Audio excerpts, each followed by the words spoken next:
let's just start with some very parochial questions. Okay. Why did you make this film? Let's see. Well, Jim Hubbard and I have been collaborators for 25 years. And we had founded the New York Experimental Queer Film Festival in 1987. It's now called Mix, and it's in its 25th year.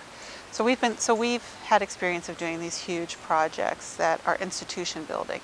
Basically, my whole life I've created institutions. I've never found existing institutions that were appropriate for me, so I've created community institutions.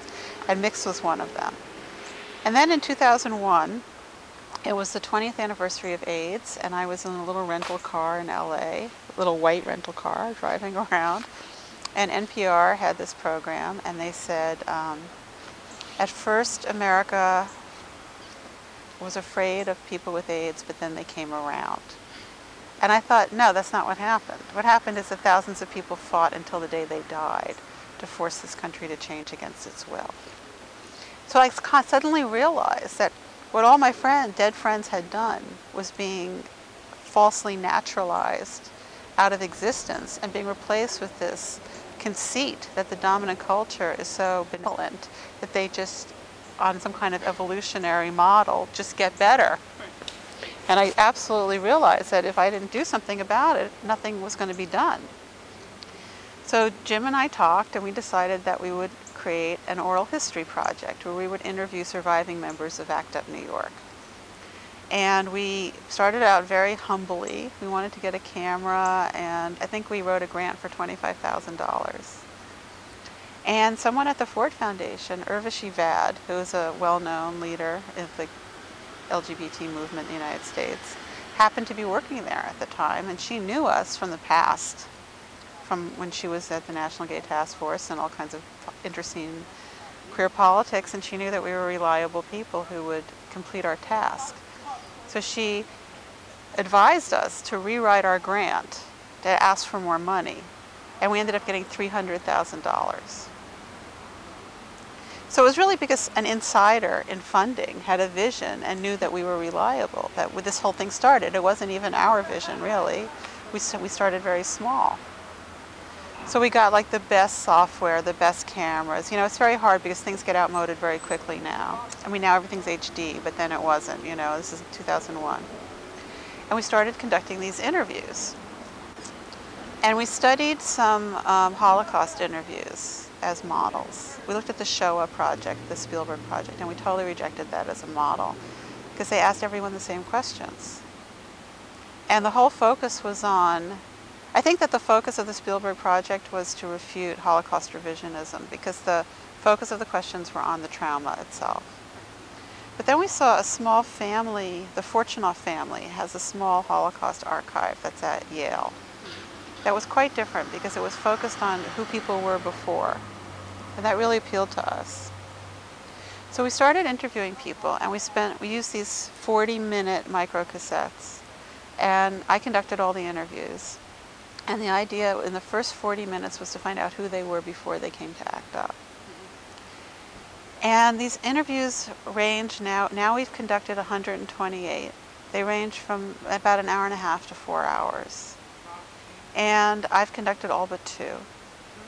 And basically no one has ever refused to answer a question. I mean, one person really asked for justification for a question, but when she got it, she answered it.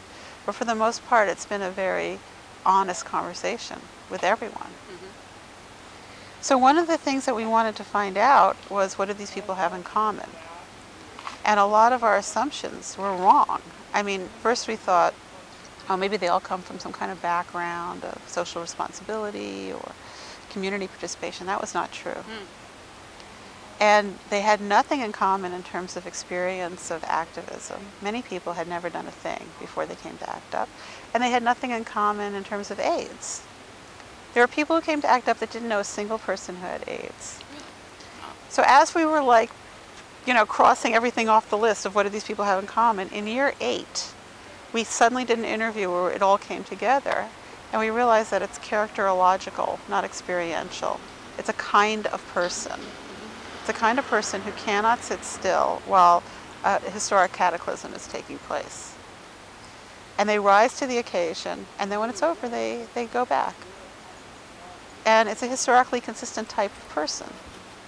So that's what all those people have in common, you know. So as we were doing this, Jim is a film preservationist, and he's been preserving archival footage. So it was archival footage that we knew about by makers who were our friends. And there also would be, like, we would interview someone and they would say, you know, my boyfriend died and he left these Super 8 rolls and I don't know what to do with them. Would you take them? Or my son is dead, but he left all these tapes. Would you take them? So between what was already known and what we discovered, Jim ended up preserving over 1,000 hours of archival footage, which we've made available for free at the New York Public Library. It's all digitized now, and anyone can use it. So we had all this archival footage, and we had all these interviews, and it became clear that we knew more about ACT UP than anyone. Cumulatively, we knew more. We had the big picture, nobody else did. So Jim started making a film. Now, he'd been filming gay people since the days of the anti-cruising demonstration against the movie Cruising. That's a really long time ago. And he certainly had been filming ACT UP. Yeah.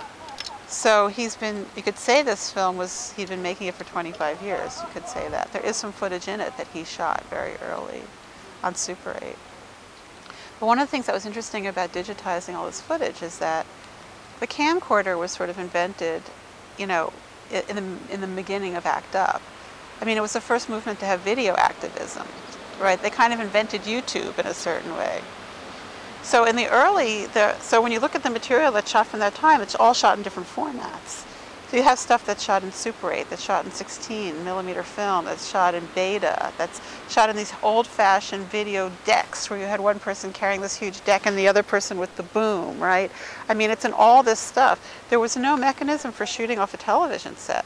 So we have footage where people just aimed a camera at the TV and filmed it. You know, and all of this had to be digitized. But so many of the shots are in different formats, and it creates a kind of dreamlike memory texture, surface texture on the film. So, you know, we started putting it together, and we got an enormous amount of support from the community. At the end of the film, there's literally 5 minutes of credits, because I think 300 people gave us money or something like that. I mean, you'll see, it just goes on and on and on and on and on. Who are they? They're just people, like $10, $15. It was I mean, the community had to support this project because everybody participated in it. They were interviewed, they gave us footage, they gave us their $10. It's really a product of the ACT UP community, of which Jim and I were an integrated part. So when I was interviewing these people, most of them I knew them. And I didn't have to overcome that obstacle because I had been there with them, and we had the same dead friends, and we had been at the same demonstrations. It made it much easier. Can you talk about your 7 years in ACT UP? How that happened? Let's see. I joined ACT UP in the summer of 1987. ACT UP was founded in February 1987, and I came in July. It was a 96-hour silent picket in front of Sloan Kettering Hospital because they had a drug trial there, and they were not accruing people. That was my first action. And I left, I wasn't there for 7 years, I was there for 5 years. I left in '92 when we founded the Lesbian Avengers.